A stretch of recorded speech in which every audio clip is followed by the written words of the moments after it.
Hello, everybody, and welcome back to the channel and another video. Let's play the intro and then get right into it.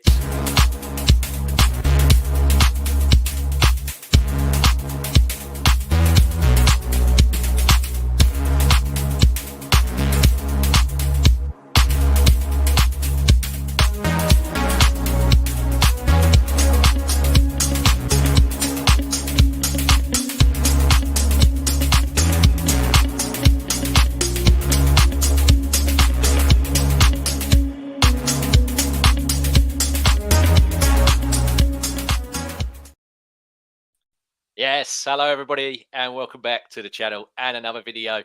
It's the Arsenal show, and I'm joined by two great guests. I'll go to the one here first. Ray, you're back again, back on the channel. It's a pleasure to have you here. Yeah, thank you again, mate, for inviting me on. It's always a pleasure. Listen, I'm in with Royalty podcast, Arsenal Royalty, with you two. So I'm absolutely thrilled and honoured to be here. And no, I'm not in jail. I'm not in prison. I've just moved. I was going to say they're nice curtains for prison, mate. Well, I mean, but yeah, the lighting's terrible. You'll probably hear all sorts of weird old background noises. So apologies, people. I'll try and do my best to keep it under wraps. But you're not in Wandsworth with that woman, are you? Weird noises. I can't comment. No comment. No worries.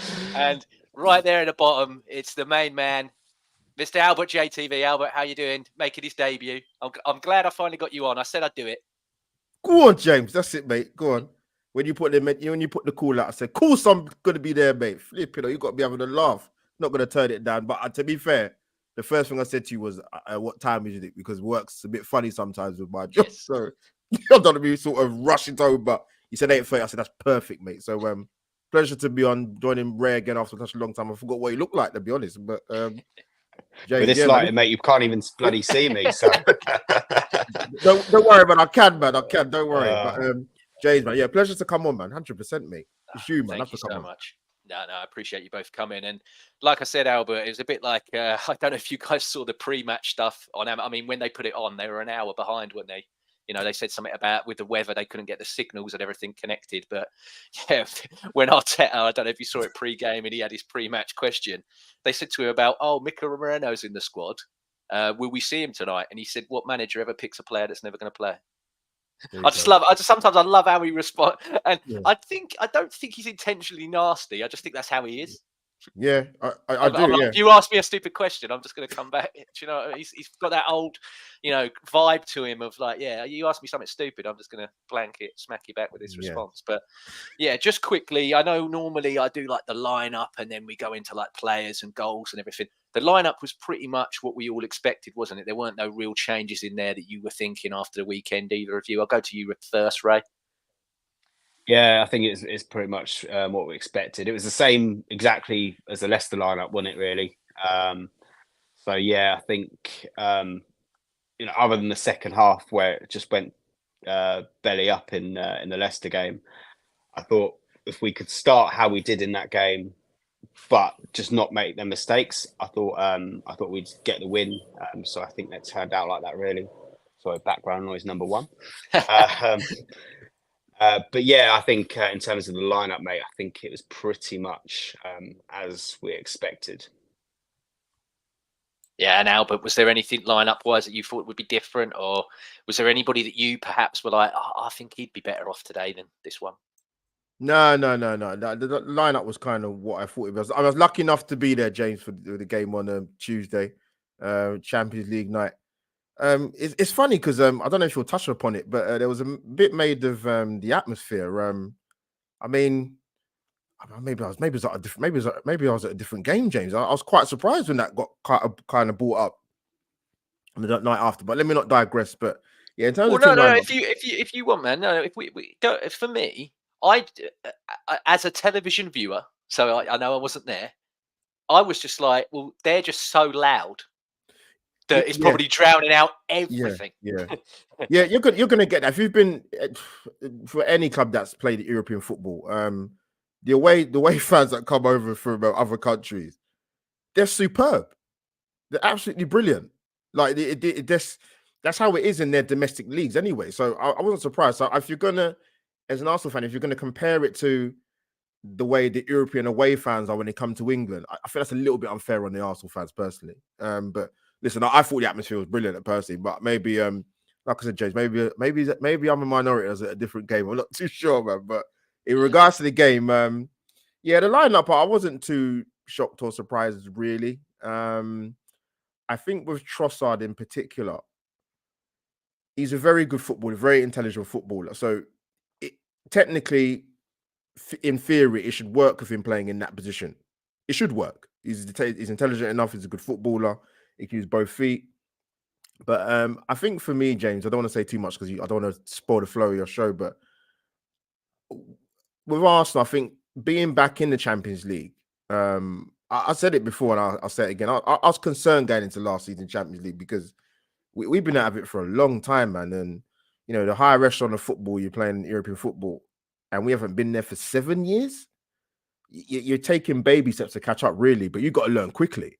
We saw some sort of pros and cons last season in the Champions League, specifically in terms of how Arsenal are going to tackle it. But if they have learned quickly, I think the first 45 minutes against PSG was 100% evident of that. Yeah, no, and I agree. And I'll go to you first, Ray, and then I'll come back round to Albert just after. But PSG, 52 consecutive Champions League group games that they've scored goals in. They come to the Emirates. Obviously, we shut that down, and it just amazed me. And I'd done a stream myself the other night just before this, where I was reviewing Leicester and talking about PSG and everything else. And I actually spoke a little bit in length about the media and stuff that's being said by certain people. And I'll touch on it before we get to the end as well. But I thought it's really important here. Melvin, when he was on the show a few weeks ago, shout out to Melvin. He's probably watching, but yeah, big fan of Melvin on this channel. He said about if you look closely at goalposts in football now, they've actually got little remote control tires because they keep being moved, especially the ones at Arsenal. They're being moved all the time. And it went Arsenal beat. Okay, this is a completely different. We know this is a completely different PSG. Yeah. But yet, before a ball was kicked, I was being told how important they are, how good they are. Their midfield's absolutely rapid. They're going to smash Arsenal to bits, even though they haven't got Dembele playing. They're still going to do this. They're going to, and you know, Arsenal are going to think it's going to be a walkover, and it's not. And yet, when we win, oh, they're terrible. They're terrible. That's the worst PSG I've seen. They're terrible. That PSG. Oh, Arsenal need to win away for them to make a statement in the Champions League. Well, these guys are unbeaten in their league, scoring goals for fun. Okay, it's more about the quality of that league. And this is a manager that I have people tell me is better than the manager that's in the dugout for Arsenal. So when this is the case, Ray, how do you feel about this? Because for me, I thought it was a very, very good, like Albert said, first half, arguably from an attacking standpoint, probably one of the best first halves we've played this season, regardless of the competition. And yet it just seems like because it's us, it's diminished. Yeah, I have to agree with that. I thought first half we were absolutely spot on. I thought that how we just imposed ourselves. I think PSG actually started quite well for the first sort of 10, 15 minutes or so. But I don't know if you boys would agree with that, but I feel like we just sort of took that on board and we just sort of grew into the half. And the first goal for us really did sort of just change the landscape of the game, I felt anyway. As you mentioned, PSG have scored in what, 50, is it 52 games, did you mention, James? In the Champions League? 51. 51, no, sorry. 52, sorry. No, you are right. 52, yes, 52. So, so they're no mugs. And I mean, I know it's a different PSG side to maybe one that we're used to seeing. I know, obviously, people do think of Neymar, Mbappe and Messi in recent years. I know that team has been dismantled over the last couple of seasons. But they've still got a lot of quality, PSG, and I wouldn't be surprised if a lot of their players end up playing in the Premier League at some stage in the next few seasons. Because they've got a lot of talent, but they're very young, and and maybe at this level, this PSG side are a little bit naive, and it's a bit weird because we're normally used to seeing that or saying that with Arsenal, aren't we? That Arsenal were a bit naive and a bit young and inexperienced at this competition, but it just looked like it just completely roles reversed, really. Yeah, and in regards to the first half, as I mentioned, that opening goal, once we got it, I think then we just sort of took control. I think it was a real punch in the face to PSG, and they probably wasn't expecting us to do that to them. I think they were probably expecting to come and set their stall out early. And yeah, I mean, it was just a really good first half performance. I was really impressed with Kai Havertz and how he puts himself about. There's obviously a lot of talk about us needing a out and out goal scorer. Albert, I know you're a massive fan of Victor Gyökeres and what we do to bring that guy in, right? But as long as Kai's doing a job and being able to provide the threat that we need and link and bring others into play, I think he's suitable. I think he's okay. Obviously, we can improve, and I think one day we will. But I think he's doing well. And I think the goal itself, I thought was very brave actually from Havertz. I don't know what you guys think, but yeah, it's a fantastic delivery in from Trossard. He puts it in that area, doesn't it, where it's almost the corridor of uncertainty, my friend. That's the word I'm looking for, my friend. Yeah, the corridor of uncertainty. And Donnarumma is a big goalkeeper. He's a bit of a throwback. You see a lot of goalkeepers like ours, who's a bit smaller, obviously a lot neater on the ball, great with his feet, can pick passes. But yeah, Donnarumma is an absolute giant, and if he's coming out to punch the ball away, fair play for Havertz for putting his head potentially where it hurt, and he got there first. So yeah, I just think that overall, mate, first half, I think we could be very happy with that. Yeah. Now, but what about yourself? Because obviously, like I said, it went from being this PSG are up here to all of a sudden when we're winning and after when we've beat them, they're that now. So it just the mind baffles me, Albert. What did you, obviously, like Ray, go into what you thought as well, but mainly my question would be, what do you think this unfair criticism is? Because to me, like I said before, I think a lot of it is just engagement farming, and they just know. I mean, I'm nibbling now, but do you know what I mean? I think they dangle it out there because they know that it's going to get people to click it and call them, whats, or they ring up whatever channels they're on, or they slag them off on Twitter or TikTok, whatever one they see it on. And yeah, what do you make of the whole thing? Oh, James, how long you do want to do the podcast for, man? I mean, I could tell you quite as long as you like. Although Ray might have plans, so if Ray, you need to dip out, let us know.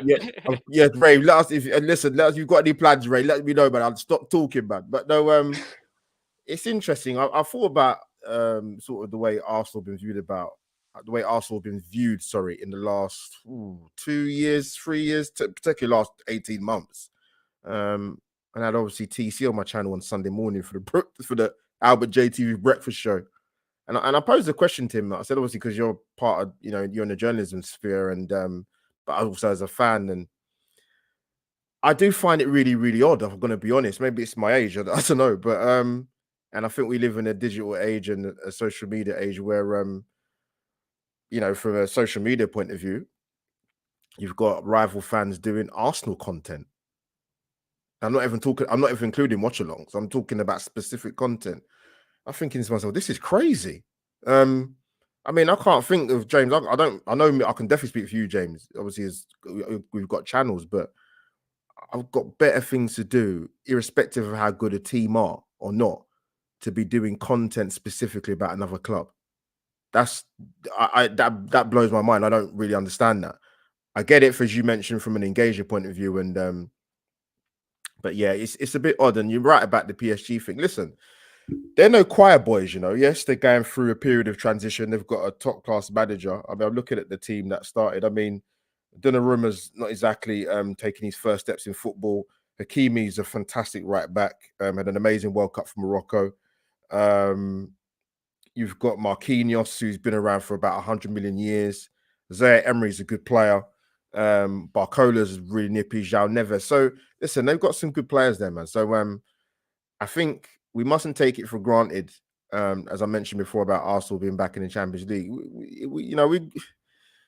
we didn't make a knockout stage for quite a number of years, man. For obvious reasons, not being in the competition. But the first half was really impressed, man. Really impressed. Playing in Europe, and I think Arteta mentioned this after match, post match. Playing in the Premier League and playing in Europe is completely chalk and cheese.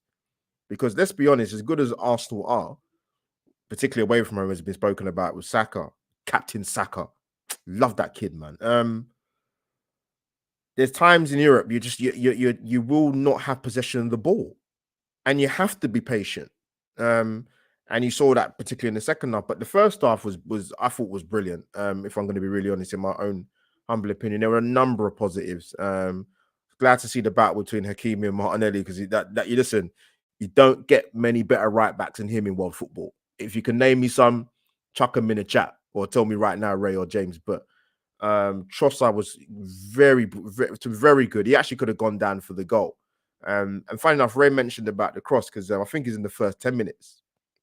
Saka's putting across from each side of the pitch. But the way you put it in, I thought, if you're going to put crosses in, it has got to be on the money.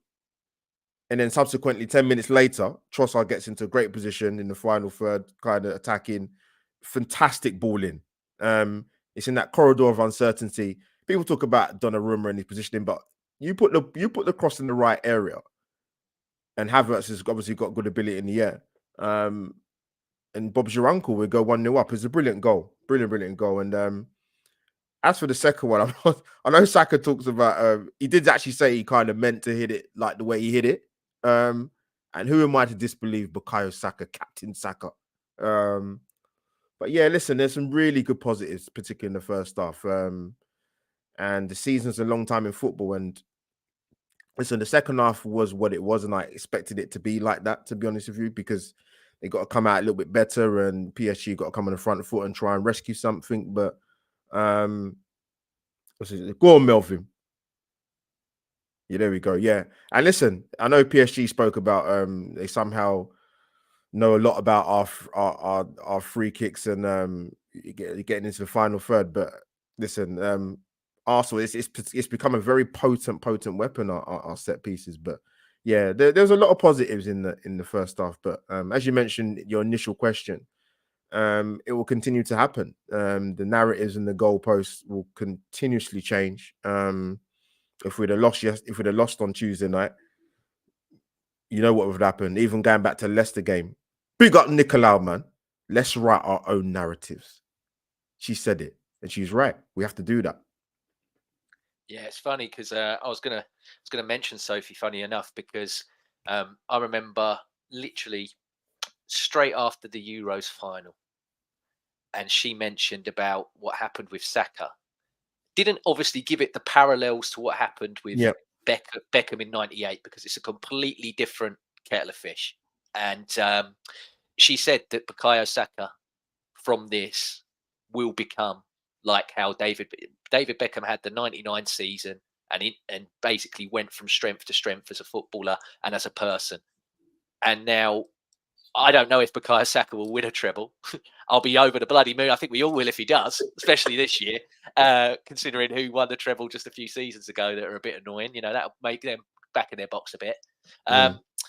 And I said the other day when I saw the corner that Trossard scored from against Leicester, and I went, this guy's delivery is to me becoming a David Beckham level. And I don't think I know that I think someone on Match of the Day the other day shouted it out. I can't remember which one it was.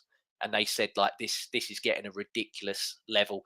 A few seasons ago, James Ward-Prowse was getting the comparison because he was hitting the free kicks and scoring them directly. Well, he's done that now. Whether it was a great, it bobbled in front of him or whatever, goal's a goal. It went in the net. You can't take it away from him. First one that we've scored, in 3 years directly since Odegaard's against Burnley away in the Amazon season. So I can't knock that at all. And like what Melvin put there, if we're in their heads and the panic sets in, and it's not even a cross, it's because it's being hit. That just goes and shows a strength to me. That's a very, very, good weapon. And I can understand that people say, "Oh, this is boring," or the football that you're doing, or what have you. But I watch a lot of fighting, whether it be boxing or whether it be UFC. And there's certain people that are like, I've got one way I throw a kick. I've got one way I throw this, and they use it. So for me, if we've got one facet to a game that an opponent cannot handle or cannot deal with, why not use it time and time again? I don't care. Yeah, and James, it's funny that people are trying to paint that narrative about Arsenal sort of being.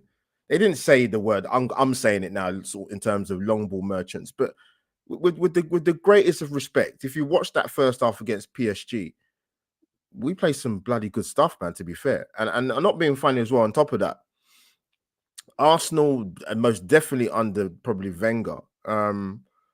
And what I liked, and I should probably going back to last season as well, that Arsenal are now capable, looking at the playing staff for the team, to go a bit more direct. That never happened before. That had not happened for years. If you want to tell me when it did happen, then tell me now, or when you watch it back on or listen to it on audio. I mean, we weren't even doing it when Carney was there, man. Yeah, and Carney was bigger than Havertz, weren't he? But we weren't like pinging it under Carney, really. But yeah, Havertz gives us that option to go more direct. We got players that can play on the deck, and the speed of Martinelli and the trickery of Saka and the pace of Saka. But I think that's one thing we can play. We can play really good football, as you saw in the first half, and even in the second half. If that goal had gone in, I think it was Saka, Trossard, Havertz, and Martinez at the volley. Is that boring football? Because it's not what I was looking from. One touch, two touch football. The great Spanish sides and the club sides that were trademark in doing that. So I do find it quite funny that some fans are trying to find we're a bit of a launch it team. No, there's many different ways to skin a cat, and Arsenal can go direct and they can keep the ball on the deck as well. So that's what I have to say to that. But quickly, James, about Saka. I know the whole kind of world-class talk with him, right? I don't really think that even really started with Arsenal fans, really. I think it's more it was kind of put out there with the socials in terms of like your BBC Sports or your TNTs to say he's obviously performing at a level that you want to have that conversation. I just think it irks rival fans that he's in that class. Domestically or internationally, I'm beginning to struggle to see what the disagreement would be. Oh, he has to win things. Okay. Oh, he has to play in the Champions League. He has to do this. He has to do that. His assist record and goals record is second to none. He's even started the season brilliantly, to be honest with you. I think he's got I don't know if that assist will count for him in terms of I think is it the Leicester game, was it? Because I think he's got six. It got taken off him. Yeah. I was fuming. No, I got him in fantasy as well, so I was But yeah, and just to finish up quickly, I think with Saka, I mentioned this to I think I mentioned it to Sophie and Tom on the first game of the season when Saka got taken off in that game. I'm sure he did. And he's walking off the pitch, and I was just sitting there like sort of watching him thinking, I can't recall in sort of my lifetime having a love for a footballer that I have for him. And I'm talking about as a human being, as well as his ability on the pitch. I can't recall a player that I felt like that about in an Arsenal shirt. I'd have to go back probably to the late 80s, early 90s. And I think with rival fans as well, I think Carragher mentioned it on CBS. It's very difficult to dislike this guy. He's incredible, absolute credit. And when you got TT saying when you're coming around for tea, basically to him, what can you say? Yeah, I mean he's welcome around mine for dinner any night. I'm a huge Bukayo Saka fan, man, and I agree with you. I think in terms of rival fans, I think it's like Ian Wright back in the day, man. Just begrudgingly, you've got to go. How can you hate this guy? Yeah, like James, what he does on the James, pitch. James, I know Odegaard's injured, but I said this. I think I said it to Kenny Ken. I think it might not be a big thing to a lot of people. You guys, I don't know if you guys agree or not, but giving him the captaincy, smart thing to do. 100 million percent. 100%. Yeah, 100%. Million percent. He's a Yeah. senior player. He's been the talisman for 4 or 5 years. He's our most important player, in my opinion. And to give him the captaincy, leadership, and smart move, brilliant move. Yeah, and you consider the other players that were in that starting 11. Yeah, You had a guy there who, okay, like I've mentioned before, might be the Johnston's Paint Trophy of Europe, but he still won a European trophy. He Yeah. captained his side to a European trophy. Yet Bukayo Saka got chosen, which again, I'm with you, rightfully so. But you know, if Declan Rice was the captain for that game, I don't think many people would be like, "Well, that's out of sorts." You know, he's done it before. So, yeah, I think no, Saka was a great choice. But Ray, just going back to you, obviously before we move it on here, you said about the Havertz goal and how it was brave and everything. 100% agree with you. But what I really liked as well is Alan Shearer was actually on the comms, and I know Alan Shearer can be, you know, he's a polarizing figure, especially with Arsenal fans in terms of what he is as a pundit and even as a commentator. But the thing that stood out for me was Alan Shearer went, "That's a brilliant header," and to have Alan Shearer, who for me, I think's in my lifetime of what I've seen, next to maybe Ronaldo just on the leaping ability, but in terms of someone heading the ball, I think Alan Shearer is the best I've seen. So for him to say that that's a brilliant header, I think people need to recognise, like you said as well, Albert, people going on about Donnarumma's positioning. I think that's a brilliant header because the way he's coming out with his hands, he's knocking his block off if it goes wrong. So and I don't think there's many players in that Arsenal team that are brave enough to do it. I think he's one of the only ones that genuinely would be like, I could get absolutely smullered here. Yeah. But Champions League night, I scored in the final. I know what it's like. Big game. I'm a big game. He is a big game player, Kai Havertz. Yeah, very much so. Yeah, I've been really pleasantly surprised with Havertz physicality, I guess, because I thought he was always a techie player, but obviously at Chelsea, they just completely mismanaged him and misused him for most of his time there. Doesn't sound like Chelsea. It doesn't sound like Chelsea at all, does it? But I mean, yeah, the fact that we've been able to take him and we've said, okay, you know, you are this big, tall striker that we've got up front. You can, you know, play, but what else can you do? And he's been able to fulfill that side of it, you know, the holding the ball up. I know you guys mentioned some of the tall strikers we had earlier. I think probably the most recent example was probably Giroud, wasn't it, in terms of a tall striker that could head the ball for Arsenal and hold it up. But yeah, I mean, I think he's becoming a very, very important player for Arsenal. And when he's not in our sides, we just look a completely different team almost. I mean, it's got to the point now where I still do think there's a player in Jesus, but if we're choosing our teams, I think most fans, and maybe you guys as well, but me certainly, I'm picking Havertz to start out of the options we've got, based on how he is as a player, what his output has been since he's been here, and just overall the effect he has on the team. Because I just think that there's no other player in our squad currently that can do that or does what Kai Havertz does. I think he's so important for us at the moment. Yeah, and just quickly, because I always do these graphics and what have you. So for me, he was my man of the match for the other night against PSG. But you got any arguments for anybody else? Oh, that was some good. Thomas Partey was good, and actually didn't give the ball away as well. But Trossard was really good. But you know what? I would give it. I agree with you, Jazz. I would give it to Havertz. And touching on what Ray was saying, he's become very, very important. I mean, Giroud would have loved to play in this side because even though he played for us, we did not get crosses into the box. No, absolutely did not play too straight. So with Kai, Ray, you're right. You make a good point in terms of he's a tall guy, but in terms of is there physicality there? Absolutely, he's shown he can do that. He was a Trojan against Tottenham away. Brilliant performance. I see Melvin's putting in the chat Timber. Big up Timber. I shared that in my Yeah, Instagram Timber. story. Yeah, massive That shout. tackle when Barcola was coming into the box and tough decision to make, but to win that ball back and then put us on the sort of on the offensive, brilliant. So yeah, love Timber as well.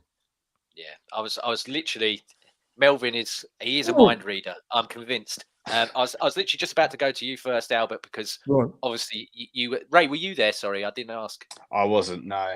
Okay, No. okay. I'll go to Albert first and then come to you after. Albert, I didn't go last season, even though he only played one game, unfortunately, and I haven't been this season yet. I'm always available to go if there's tickets. You know, shout out anybody who's got them. Let me know. I will take them off your hands. But watching this guy just even on a screen, week by week. Now, I've mentioned this before, and I mentioned it again as well. I am an incredibly heterosexual man.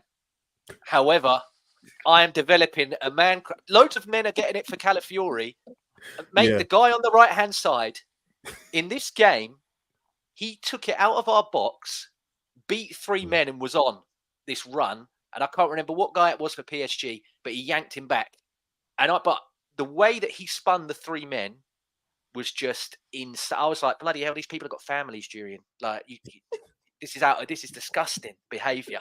I'm loving it, but you just it was like he's taking people's souls. And when he was on that run, I was convinced. I was like, he's going to get to the byline, whipping across again, and someone's going to score because they're not going to catch it. I haven't seen. Funny enough, it was another Dutch player, but I haven't seen someone with the ball at his feet running like that since Mark Overmars. In terms of he's going to do every single one of you, and you can't get him. I always used to know even when I was a kid, like Mark Overmars for me. As soon as he got it, I was like, "You're done. Your fullback's done. Everything." Because it's that first 5 steps, that first 5 yards, what they do, and it's like he just eats ground like it's nothing. I know that they'd say about Havertz and the tall players and like Haaland, but this guy, how good is he, Albert, live? That's the main. I'm glazing about all sorts of randomness because, like I said, the man crush takes over. But how good is he in the flesh, mate? The funny thing is, I'm glad you asked about Timber because he got a lot of flowers against Tottenham, and rightly so. But I said on my channel, I actually clipped it at the time when we played Villa away. If you watch him, when you buy defenders, right, first primary job, you want them to defend. Yes, if their ball playing ability, fantastic. But if you watch him positionally, in our defensive third or in defensive positions or in the cover, he's absolutely superb. And I'm surprised a lot of people didn't really pick that up against Villa because I thought he was brilliant. And for that particular aspect, James. And what I liked, going back to sort of talking the Villa game, so before I sort of move fast forward, is he sort of, I always said with Zinchenko, you got to know when to cheat, when to invert, and when to sort of, get into the final third sort of thing. But I think Timber's brilliant at doing that. If he has to tuck in, he tucks in. If he stays in a 4, as in terms of your flat back 4 and not inverting, he can do that. He's good going forward. His link-up play, even in his short early days with Saka, has been really, really good. I think he got an assist for the goal on Saturday. Was it Declan Rice's goal against Leicester? He's been brilliant. He's been absolutely brilliant. And like I said, the key word is defensively, and his positioning is excellent. Even if you just watch him alone, just for that in particular, you'll see the incremental changes of what he's brought to Arsenal's defensive unit. Listen, no writing off Ben White. Ben White's been brilliant. If there's a small chance Timber's not 100% ready for Saturday, then you don't risk it. And I think Arteta probably knows that. He's come back from a serious injury. Yes, he's integral to the team, the way we play, but we will see if he starts. But yeah, he's been excellent. Like I said, that piece of defending against PSG in the first half, when Barcola is really quick and really lively, to not only to stop him, but to win the ball back and then to turn us onto the transition and get us up further up the pitch, was superb. I had to watch it 2 or 3 times again today. I was thinking, that is our right back, boys. Timber, that's our right back, man. But listen, him and Partey in particular, sorry, in terms of high risk, we've got to be careful with them. I know Mikel and they've got the experts there in terms of the physio side of it. So Yeah, Timber's been brilliant, man. Like I said, positionally, you watch him, excellent. Tottenham, Villa away the other night on Tuesday night against PSG, and there's going to be more to come. Yeah, and Ray, just quick as well. I mean, Albert makes a great point there. There's some of the games that we've had to play this season have unfortunately become defensive games just through either people being suspended for things that we've debated before, and and the game state unfortunately dictates that you can't be as attacking as you want to be. I mean, in Man City, in that second half for me, him and Havertz, I thought were the main two that were trying to win it high. I thought the effort that them two put in was absolutely mental. They just kept running and running and running. And Timber, for me, shown his defensive work. And then on Saturday, you see him against Leicester, what he can do on an offensive level. And I think you saw it again here on Tuesday. And this is why this injury now, obviously, Netherlands didn't pick him. And we'll go into the squad for Saturday a bit later, when we move on a bit later. But this injury, if it's, I don't know if it's a really bad one because they said he felt something and we didn't want to take the risk. But yeah, how bad is this for you now with him not being here? Because I do think it's a big miss. Yeah, I mean, as Albert touched on there, he's been massive for us since he's come back this season. And it's so refreshing to see because we obviously had such big hopes from last season. And I think we really missed him. It's easy to say now, isn't it? But in hindsight, based on the performances so far, I can certainly think of a few games that we dropped points in that he would have been really beneficial to us. But yeah, I don't know how bad the injury is. I have to be honest with you. But what I do like is that they are at least managing it. Even though he's a class player, and I know the Netherlands have a lot of great players, especially at the back. At least he's not just going and then they're just going to use him regardless. And then if he gets injured, that's a shame kind of thing. At least there seems to be some sort of dialogue or some sort of understanding with the club and the country, and which we're going to try and get this player back up and running long term. Because as long as if he's back up and running for us, he'll be back up and running for the Netherlands as well. So it is a mutually beneficial thing. And I know they are a smaller nation in terms of size, but they have got a lot of quality at the back. So maybe that works in our favour as well. But yeah, just as long as we can rest him easy and he can come back whenever he's available, that's great. And I think we've got a lot of strength and depth in our back line now. So although we want to play Timber every game, and again probably I'm jumping the gun a little bit, but with Southampton in mind, maybe it's a game that we can afford to make a change or two. And listen, I don't know how bad the injury to Ben White is. Does any of you boys know? Is it? I know. With Timber, it's a muscular injury, isn't it? Yeah. Ben White, I'd have thought probably maybe potentially on the horizon of maybe starting, but again, I don't know how serious his injury really is. I mean, is it a groin injury? Did they say it was a groin injury? They say it was for Albert. It went from initially it was his knee, yeah, then it was his thigh, yeah. Now it's his groin. I'm like, Yeah. well, hang on a second. He had 3 injuries. Is this why he's unavailable? Because he had 3 different ones. It's quite with Arsenal. It's quite. I don't know. I'd have to speak to some people, but it seems to be quite. I don't know how you guys find it when we sort of hear injury news on the eve of games.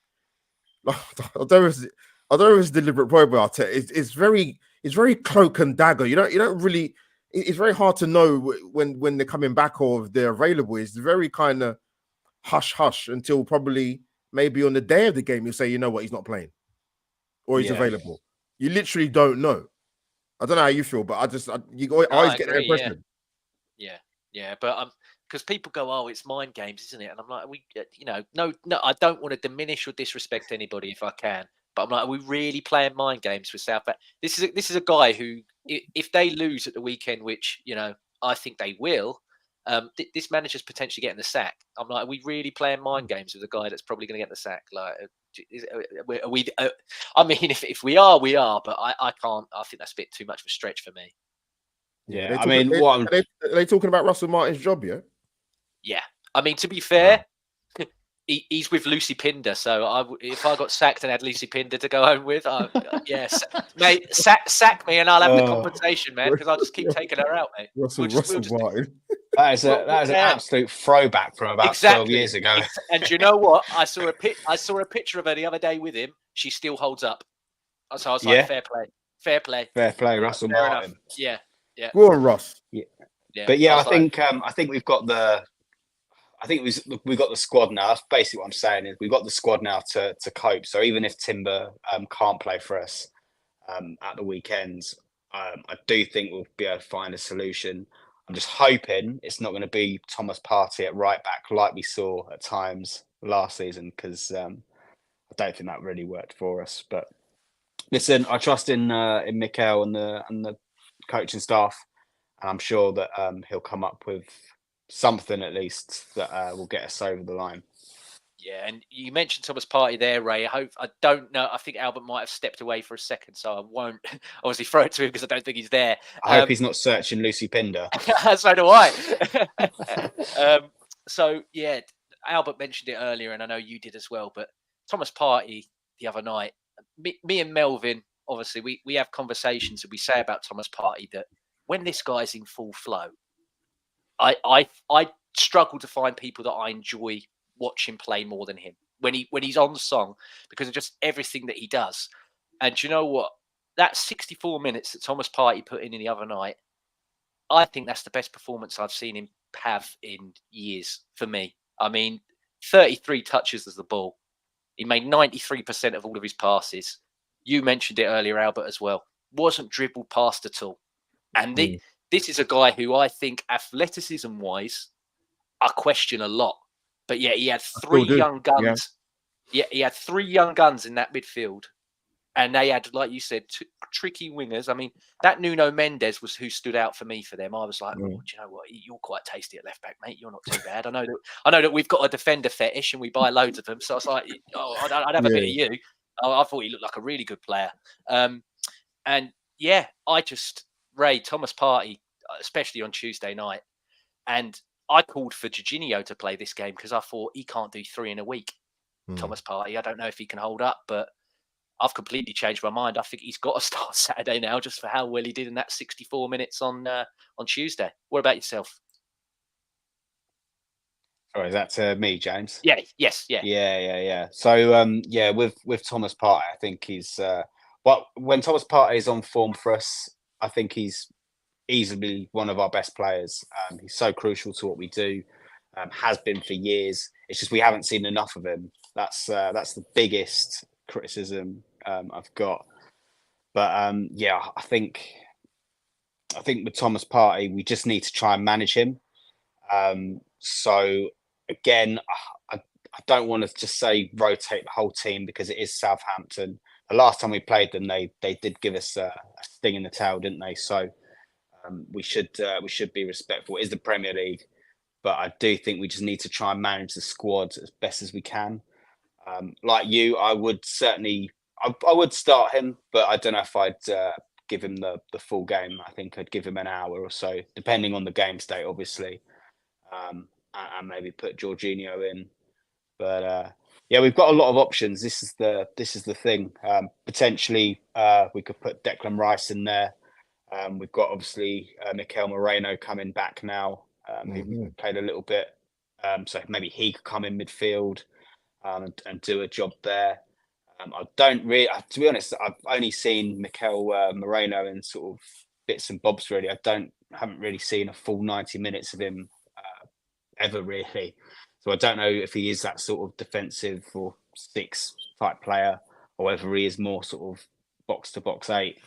But I think we've got plenty of options. And like I say, I think I trust what Mikel Arteta and his staff will do. It's just about keeping the boys fit. So if we have to make a few changes and potentially ask Thomas Partey to sit on the bench and keep warm, then I'm fine with that. Yeah, Albert, what about yourself? Obviously, like you said, you were there. Thomas Partey on Tuesday night, man. How good was it? No, he was. He's really, really good. Because usually there's always a point when he plays where he gives the ball away stupidly. He just has that in his DNA. I don't know why, but he just does. But I can't fault him for having that lapse. Really, I thought he was really, really good. He made a good point about athleticism. I think I saw a tweet. It was I can't remember who it was now. I think it might have been Le Grove, but in terms of the athleticism side of it, or it's a straight shootout between more or less Partey and Moreno. That's the way it's going to come down to. I'll take Ray's point in terms of we've got to manage him because we do. He's high risk, isn't he? I mean, the good thing with him is he had a pre-season. There was no major tournament that he was involved in. He obviously played the back end of last season. But I think of him,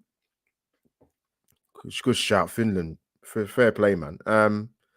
But yeah, I think with Thomas Partey, I think when Moreno obviously plays a few more games and adapts a bit more, I think you'll probably see more a case of Partey not starting games as opposed to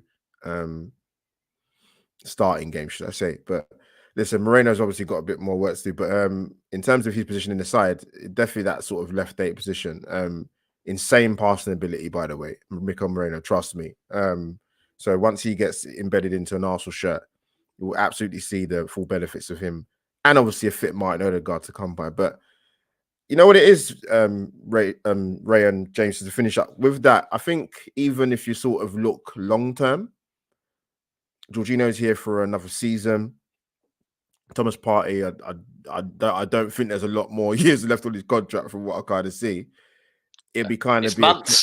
Yeah, well, there you go. So Yeah, it'll be a case of Mikel will be thinking already, and the guys in terms of looking to see who's going to be coming in, because that's how we have to look at it. Because yes, we've got the depth, and we're talking about this season, but I think for an athleticism point of view of Partey, touch on that quickly, and it's not a criticism, James, because the thing is, when you have the amount of injuries that he's had, I don't know too many footballers that will come back to first team football and be as sharp as you was when you didn't have injuries. It's just not going to happen. The body doesn't work like that. So if people are going to pick up on that, which is fine, by the way, it's not a criticism, he's not going to be as athletic as he was 3-4 years ago, 2 years ago, 3 years ago, whatever it is. So, but again, it's how you manage him, who you're pairing with. I thought Declan, to me, I would like just a quick shout back to kind of what we've brought him for, what we used to seeing with him. In 100% agree. Yeah, he was really good, man, Declan. So Thomas Partey, I think listen, he's been excellent so far this season. But don't be surprised through the course of the season if you see him sort of bench him a little bit more, because we didn't buy Mikel Moreno to sit on the bench. He's bought for a reason. So yeah, he'll come good, trust me. But listen, am I pleased with what I've seen already? Am I pleased with what I've seen already? Fantastic. Yeah. I mean, Moreno, for me, the main thing that stood out when he come on, like you said, obviously the passing, but just again, I know he's 6'2", but when you actually saw it, he was just like, yo, presence again. I'm like, we got another big guy. This is a big guy. Like, it's a man. This is a grown man in this side. And you know what? I've not seen a player that, when they kept panning to him when he was in the sling for the last couple of games, I was like, this guy's pissed off, because he's like, I can be out there. I can sort this out. Like, when things weren't going right, you could see him watching it with his eyes like, I can sort this out. Like, for God's sake, like, why?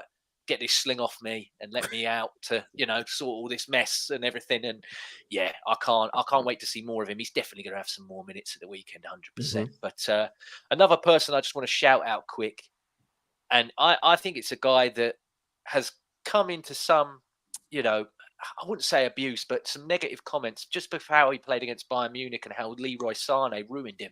Well, for me, Leroy Sané pretty much ruins most fullbacks in Europe, let alone this guy. But Jakub Kiwior, Ray, I'll go to you first and then Albert afterwards. But this guy comes on, he makes 2 clearances, 2 interceptions, 2 tackles, won both his duels, and again, wasn't dribbled past. So, yeah, amazing for me. And I think it's so refreshing that we have a squad player here that just,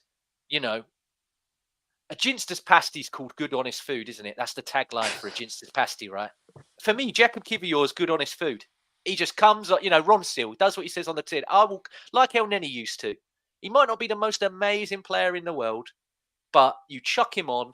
I do my job, and I'll do my job well for you and for the team. That's what I like. I like players like Kivior, man. What did you think about Kivior's performance? Because I had to shout him out. I thought he did really well when he come on. Yeah, I'd agree. I think he was solid. To be fair, I think he's really improved. I know when he first joined from Spezia in Italy, he was a little bit all over the place, wasn't he? Sorry, all I can think of is gangsters now and pasties and how I'm meant to sort of compare him to good honest If you've not food, had your dinner, apologies, man. I know it's but yeah, he was solid. I mean, even, and I know it's Bolton and people will be saying, they're in League One or whatever, but I thought he was really he looks really accomplished in that as well. And yeah, I mean, like you say, it's great that we've got a squad now, especially in defence, because you think of the defenders we've had in the last 10, 15 years, and it's just been a mishmash of just anyone who has once played defence in some sort of professional setup being qualified to go in there and give it a go. We've had all sorts. So now that we've actually got a set of defenders that are all internationals, that can all come in, all plug in and play and do jobs, and they can all, other than Gabriel and Saliba, they can all play either at full back or in the middle, and they all seem very tactically switched on as well. And that's crucial, because what we're trying to do with the set pieces, obviously we do require a lot of big lads in there to put themselves about a bit, and they look like they can take them instructions on board, hence why we're doing as well as we're doing. And like you say, James, it's just refreshing that when we bring on a player these days, or bring off a player, sorry, we can bring on the likes of Kivior, and we know he can do a suitable job, because it was only a few seasons ago, wasn't it? It was Cedric coming on, for example, or players like this. So yeah, I'm really happy with him. I don't know if he's going to be here long term, but I think certainly as a squad player to try and push for the league, and who knows, to try and go as far as we can in the Champions League. I think he's more than suitable for the Arsenal. Nice. And Albert, old Ginster's Kivior, what do you think? What did you make of him? Yeah, when he came on, it was a bit shaky, man. A few balls out of play, misplaced passes, but he kind of grew into it, and I guess you would kind of grow into it a bit more when you've got the defense that you've got around you, and you've got a fantastic goalkeeper behind you as well. So he grew into the game, and he got better, actually, to be fair to him, because you got to remember, he's not playing a lot of football. He hasn't for Arsenal. So to come in, obviously we moved Calafiori to right back, with Timber coming off, but yeah, it started off very shaky, to be fair, from what I could see. But like I said, he grew into the game, and I actually expected probably him or Zinchenko not to be here in the summer. I thought it's either one or the other, but we've kept him. As Ray's mentioned, defensively, I'll tell you, George Graham, we've had some of them defenders we've got right now, I'll tell you that. But yeah, listen, he grew into it. And listen, we might need him because Tomiyasu is not fully recovered. Obviously, we've got some issues with Ben White still. We're not too sure about Urin Timber starting on Saturday. So we're gonna need these guys to maintain, as I called it, the great movie, The Great Wall of Arsenal. Yes, I love it. That's spot on. But yeah, and then the last shout out for a player, and I know he didn't play a lot of minutes, but I loved seeing the video. I mean, first of all, get this guy's mum better seats, Arsenal. Why are you making it? Why is she in the gods? How dare you? How dare you make this woman sit in the gods? Maybe she wanted to. I don't know. Maybe it was her choice. But Miles Lewis-Skelly, I love that video, man, because this guy's mum, to do what she does in that space is remarkable, because sadly, I've got to say it. She's a woman going into that male-dominated space and holding her own, but also she's a black woman doing it. So the kudos that I give this woman is unbelievable. And do you know what? I've seen comments galore from people that have young players that are trying to develop into the game that have said that his mum and that the agency, whatever that she's a part of, is a godsend. They're like, she is done so much. So yeah, just seeing her beam watching Lewis Skelly come on, and he's a guy for me. He's going to be a player, Lewis Skelly. I think we all can see that he's going to be a player because Mikel Arteta, if he can trust you off the ball as much as he can trust you on it, then you get in. And I think there's been glimpses with Nwaneri this season. You know that against Leicester where he made that crunching tackle right at the end. I'm like, he's going to love you. He won't remember that run and that shot.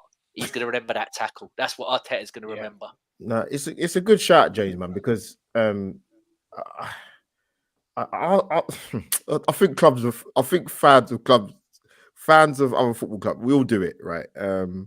Well, I don't think I do it personally, but the whole we're bringing world class. You've got to be world class. We've got to bring in the best. I said, look, you have to. I understand you want to improve your first 11, your first 13, 14 players that are going to regularly play. And I understand you want to get, you want to, make your squads bigger and world class here, world class there. Realistically, you can't always do that. Or you can't do that because you're coming up against other superpowers in terms of other clubs. But even with other clubs, there has to be that balance. And I said this to a couple of Arsenal fans. They said, oh, yeah, but we need to get ready-made. And I said, no, I understand what you're saying.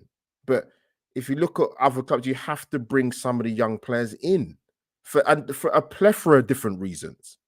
Liverpool, Jamal Kwanzaa, Harvey Elliott. There's a few others. What's I going to say now? What club was I going to talk about now? It's gone out of my head now. Obviously Arsenal. No, it's in the Premier League. But sorry, City, Foden, Rico Lewis, for example. Like you have to have that, but you have to bring in somebody. And if you think they're good enough, they will pick them and play them, James. They will. And I think with Arsenal this season, yes, I'm not talking about us having the class of 92 that Manchester United had, but you've got to bring through a couple. Even from a quids in point of view, going down the line when you bring a lot of money. But so even Nwaneri and Lewis Skelly, for me, it looks like those two are the ones that are going to slowly, slightly get some more first team minutes. I mean, when Nwaneri came on the other day, against Leicester, he gave us that spark that I don't think many teams have box office players that can come in and do what he did. Obviously got the goals against Bolton in the week. Big up to Lewis Skelly. I thought he was excellent against Bolton. I don't care if it's League One. Don't care. These guys need to get first team football and regular minutes. And Mikel Arteta obviously feels, probably particularly with Nwaneri, they're ready. But he's going to manage them, but they're ready. So yeah, big up James for mentioning Lewis Skelly, man, 100%. And you, Ray, I mean, what do you make of all the? Well, like Albert said, there's two main young players, but then obviously, we've had before this. Arteta doesn't like young players. He never brings any of the young players, but he gave 5 their debut against Bolton. Yeah, and 100%. I think Albert covered a lot of it there. To be fair, with it, there's so many reasons we need to bring the young players through. But I mean, as supporters, young players and players through our academy and through Hale End, they're the players that we can really get behind. Well, we have to get behind all our players, obviously, but those are the players in particular that we really do get behind because we sort of know and see how they're coached and we know their backstory and we know what they're all about. And the young players in the academy are the lifeblood of every team other than Brentford, who just don't have one youth academy. But they're so important to what we do. And when you see the images of Lewis Skelly's mum in the crowd and her reaction to her son coming on, it's just so brilliant to see. Again, we've won the game and it's all in a great sort of context, but we had the documentary with the Hale End boys and Lewis Skelly and Ethan Wanieri. They featured quite heavily in that, and you see, you know, them playing against you know, these boys from other academies and everything else, and what they have to do to get to where they're getting to. So it's so crucial to have these players that we can get behind. And then, like you say, we need to not only get them and bring them in. And by the way, when a Premier League team can get a player and put them in the academy and then put them in the first team and play them in the Premier League, that is a success. That is an absolute success. Whether they play 1 minute or whatever, that's a success. And yeah, I mean, it's crucial if we're going to try and develop and get better at selling and all of this as well. We need to have a youth academy that other clubs and other people can see, and we will attract interest. So yeah, I think Arteta would always play young players as long as they're good enough. And you know, obviously Saka's the shining light, but I think Ethan and Miles Lewis Skelly, I think they could be as well. Obviously, when we played Bolton, we had to play a lot of those players, didn't we? But yeah, in terms of Ethan and Miles Lewis Skelly, yeah, future's looking bright for us, I think. Yeah, 100%. And just before we wrap up quickly, I just want to touch on something. And funny enough, this shirt behind me, I saw a man playing this shirt behind me that's arguably one of the greatest players, not just in Arsenal history, but in world football history. But he made a polarizing comment about a former manager of ours. I'm talking about Thierry Henry, where he spoke about Unai Emery this week. And I'll go to you first, Ray, and then Albert after. But for me, the revisionism on Unai Emery's reign at Arsenal, I don't understand how people can't just go, it weren't a good fit. If you really look at it, we had a fractured board.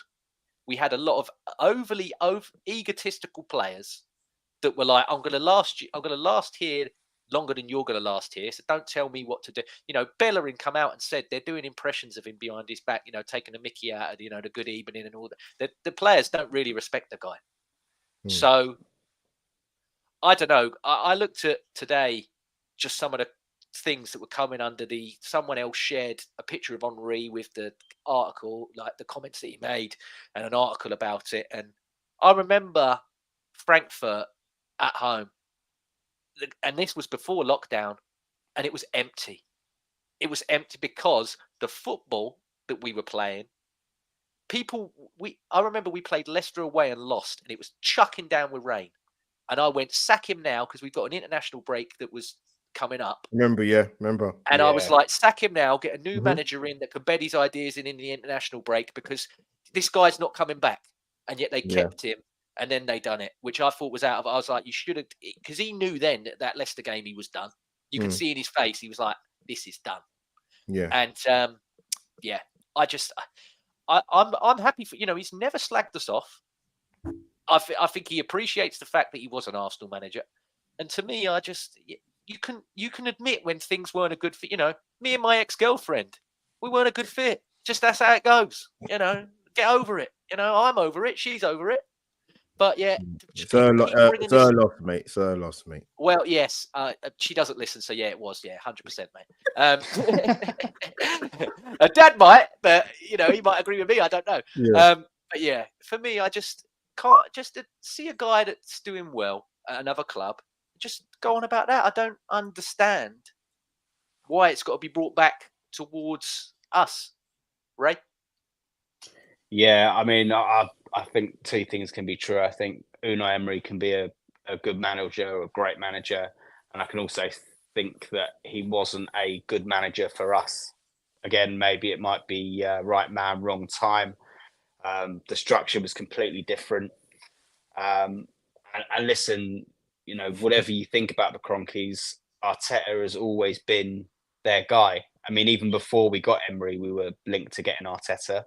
And they didn't do it because of him being too inexperienced.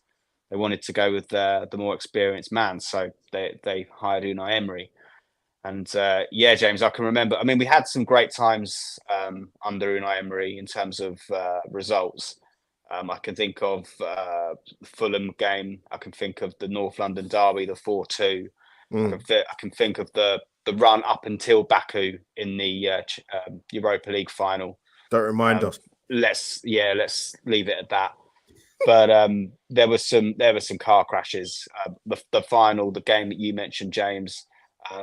Do you remember the Watford game where we were 2-0 up at half time, and then for whatever reason told them just stop playing football, and they, Palace at home. So they just roll off the tongue, didn't they? But yeah, there's just so many examples, and unfortunately for Unai, it just didn't work. I know there was a lot of players that he wanted to bring in that we didn't get. I know he wanted Zaha, and we got Pepe. I think he wanted Harry Maguire, so maybe his judgment. Yeah, he wanted Ryan Fraser and Harry Maguire. So that Harry Maguire. So maybe, and Steven Nzonzi, I think he wanted as well. Yeah. So maybe, but again, everything is set up for Aston Villa, and it's working for him. I know there's a director of football that I think used to work at Sevilla and all these other clubs that he's been at. Monchi, yeah. So again, everything is geared up to Unai Emery and him to have success. And good luck to him. As long as he doesn't beat us twice a season and get in our way, then I wish him the very best of luck. But other than that, it is what it is. I think going back to your question right at the start of the pod, mate, I think Arsenal's a bit of a lightning board for criticism and clicks, isn't it? And I think just obviously Henry is one of our biggest legends ever, and yeah, he can have the opinion, but I think it would just always get attention in that respect because of Unai, what he's doing now. But like I say, unless you physically transform or pick up everything, including owners, staff, environment, everything, and move it, then we're talking about a fantasy world. And like I say, I feel like we're doing quite well with our manager at the moment. Yeah, and Albert, what about yourself? I know, like I said, Thierry Henry, obviously such a polarizing figure, especially when he talks about the Arsenal. Do you agree with obviously what Hantumi put? I hope I've got that right. He said, he's there to create a talking point. I don't know. I think when he talks about Arsenal, he's not doing something to, like I said earlier, for engagement farming. I think he's, he talks from the heart because, like he mentioned, when he come back, I didn't just score that goal as a player. I scored that goal as a fan. I think he cares, and I don't know. What did you make of it? Yeah, I mean, I'll be honest. When I hear ex-players, I know obviously Henry played for us and one of the best ever. You know what I mean? But it's like, yeah, you can say that, but we're never really going to know, are we? Let's be honest. So it's the unwritten kind of questions. Like, what? Yeah, it's one thing saying it, but that's not the case, is it? We've got our manager we have now. He's been here for Arteta's 4th season now. So yeah, I don't really pay too much attention to it because you know what? To be honest with you, there's people out there that will make more of it, just because they've got nothing better to do. There's so many media organizations out there where they have professionals come on there. If you're going to talk about somebody that's not an actual footballer or maybe an owner, the only one I can think of top of my head is probably Simon Jordan. He says a lot of things. So it says a lot of hot topic things, shall I say, to put it politely. But it's the world we live in now, man. I mean, some of the Kenny Ken's favorite, Simon Jordan. Yeah. So yeah, yeah. Some of the things I hear, James, I'll be honest with you, not just with what Henri said, but for the last few years, no matter what organization it is, I'm like, do some of these guys really believe what they're really saying, or are they just doing it for the very reason that we all think they're doing it for? Engagement. Because sometimes I generally don't think they believe what they're saying. If we're going to be really, really honest. With regards to what Henri said, Ray's articulated the points perfectly. Listen, there were some really good one-off games you can think of. but there were some really bad ones. I think I was done after Baku, if I'm going to be really, really honest. Because that's me. I said sack him. I was like, don't let him get off the plane. I said, yeah. I don't care that he got us to a European final. I'm like, that is the worst performance I've ever seen. Yeah, that second half was. I'm sorry. That's even now. Think about it. It still pains me. It's always going to pain me anyway, regardless, because it's an European trophy. Well, it made me laugh. All these people, oh, look at Lucas Torreira cry. I went, I'm fucking crying. I don't care about Lucas Torreira. I'm crying. I'm like, exactly. It's embarrassing. Yeah, exactly. When you've lost 4 European finals in a row, of course it's going to flipping hurt. I said he gets to go home, and he's still getting what, £90,000 a week. I've got fuck all for watching that. Yeah, and now fair play. Listen, Unai Emery's had a reputation, obviously, working in Spain, winning Europa League a number of times. I thought it was a good appointment at the time for Villa, to be honest with you. And it's proved to be probably an even better appointment than they thought. Yes, he's been backed at Villa. He didn't get back to Arsenal. What we're going to do? Rewrite the history books? We're going to bring him back to Arsenal? Listen, there's plenty, as you know, as a content creator and Ray as a guest period on podcast after podcast. There's enough channels out there that will cover this to the death. If I fancy listening to it, I might do. More than likely, I won't. To be honest with you, one, because I've got a life, and two, I just find some topics a little bit redundant, if I'm going to be really, really honest with you. So yeah, that's my sort of Albert JTV take on it, mate. No, thank you, man. And just quick, I've got 2 quick ones, and then we will be straight out of here. So, unlike other people, I won't mention names. I think he rhymes with a very popular cereal brand. I've got a lineup here that I'm going to do. I'm not going to charge you £15 for the privilege of hearing what my lineup's going to be, unlike these other people. It's all for free here. So I've quickly notched up this little graphic here. Hopefully you can all see it. Yes. And that is the team that's ended the game for us in the Champions League midweek.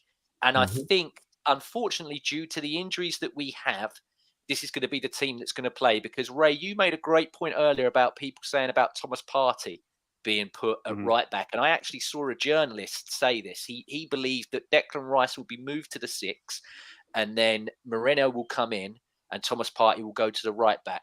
Well, for me, if you make Thomas Partey do long distance running and try and play out of a congested space, you're going to ruin him, like I said earlier.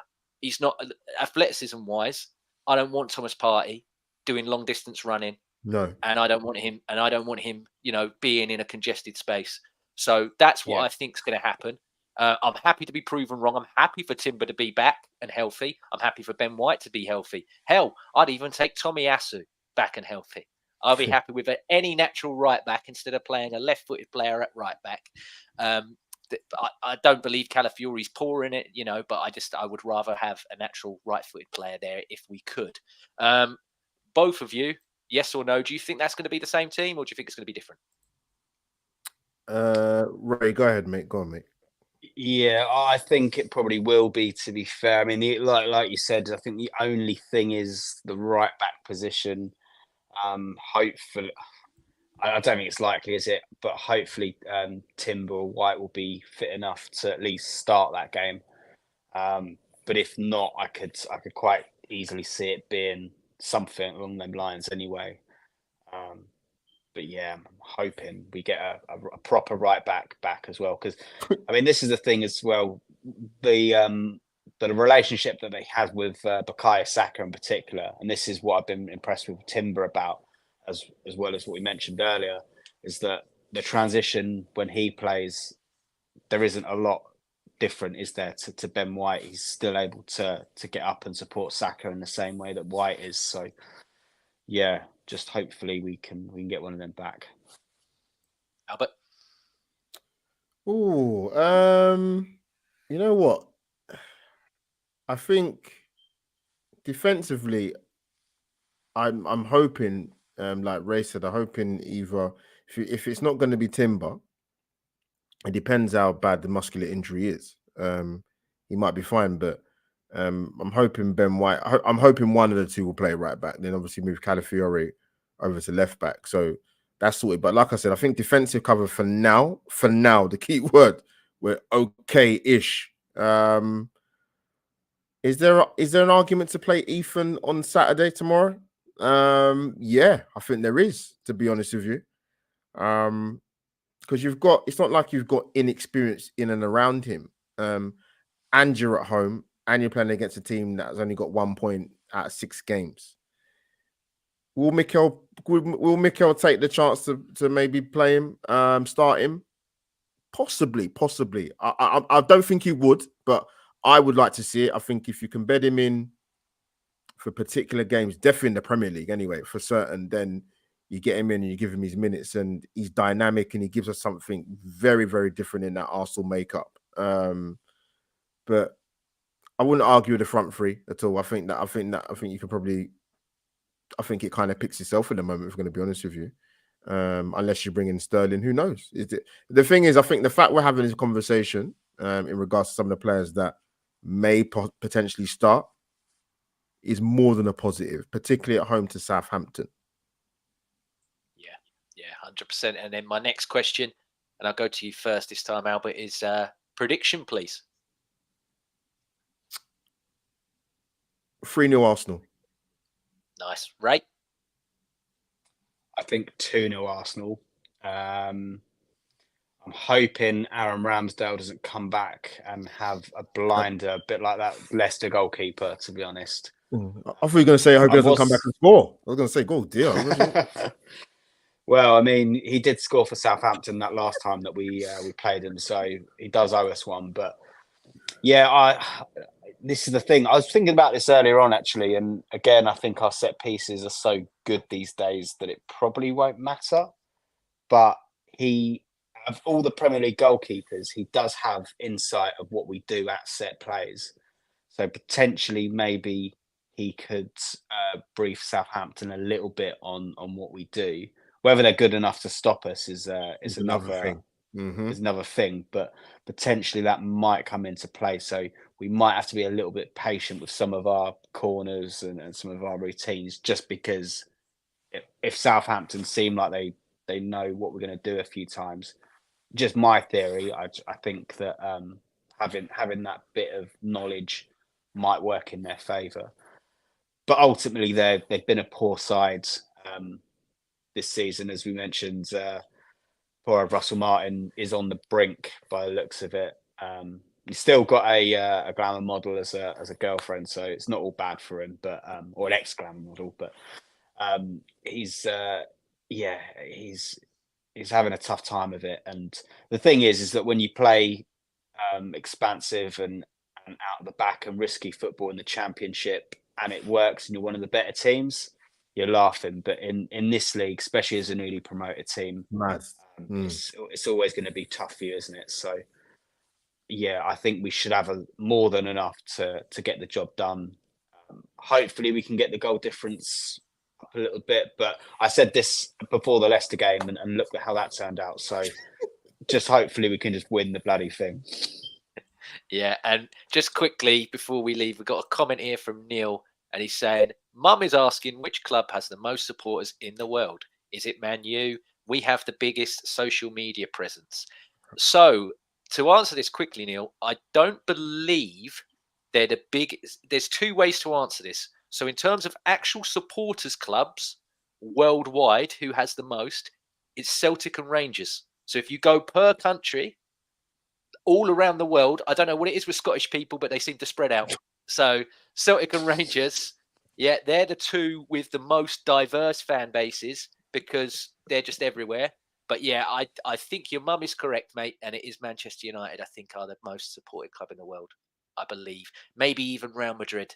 It's got to be one of them two. It's got to be what about you guys? They're probably not as well supported these days, Man United, as they normally are. No. A lot of them have gone back to supporting Chelsea again, or whoever they supported, before. But yeah, we absolutely have the biggest social media presence. Jesus.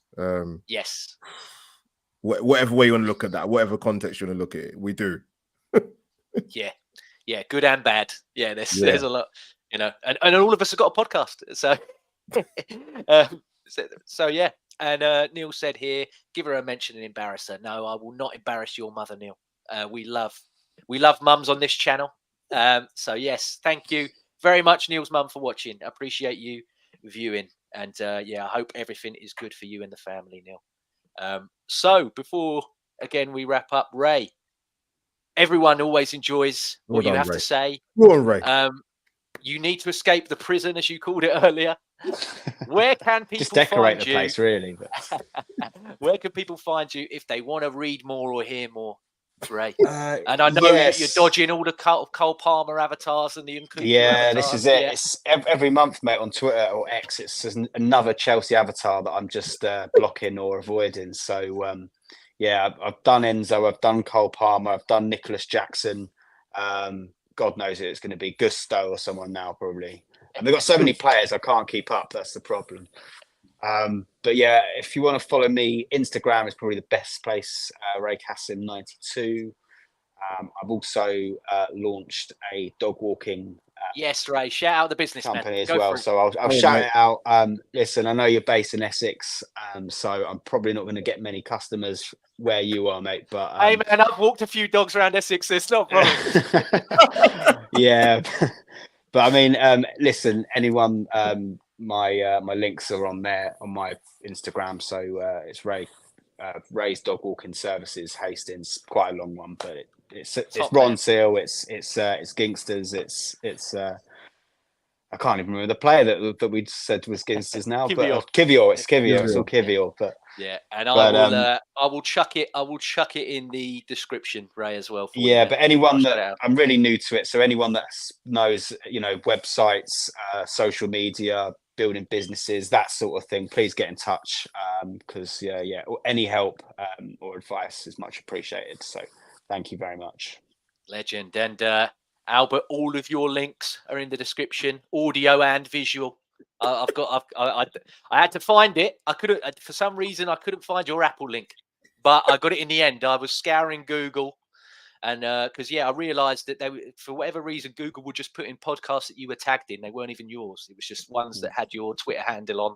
There you go. And what have you, or your name. So I was like, no, I want to find his actual podcast, please. But yeah, I've done it. So don't worry, you're all covered. But yes, if people want to hear you, see you, write you a love letter, where can they find you, Albert? I don't know. I prefer love letters and some of these letters that some of the YouTubers are receiving from other clubs. But yeah, that's another thing. That's another story, man. But yes, thank you for having me on, mate. Albert JTV. The Twitter handle is there at AUMO57. Even forgot my Twitter handle. I shall be doing. I won't be at the game tomorrow. One, because I forgot to enter the ballot, which is a criminal mistake. Two, even if I did get a ticket, I just would not have been able to do it because I'm out in central London enjoying a night out. But to leave the game early, to come back home, to get back changed, to come back to central London, not doing it. It's just completely not worth it. So that I'll be doing a watch along on my channel and Lee Judges TV tomorrow. So that should be fun. Good man. Good man. Well, thank you, everybody that's been watching. And again, thank you, Ray. And thank you, Albert. And we will be back to do the Southampton game. So, yeah, cheers, everybody. Take care. Have a good rest of your evening. And enjoy the game tomorrow. And I realised I haven't done my prediction. It's the same as yours, Albert. I'm going 3-0 Arsenal. Bye, everybody.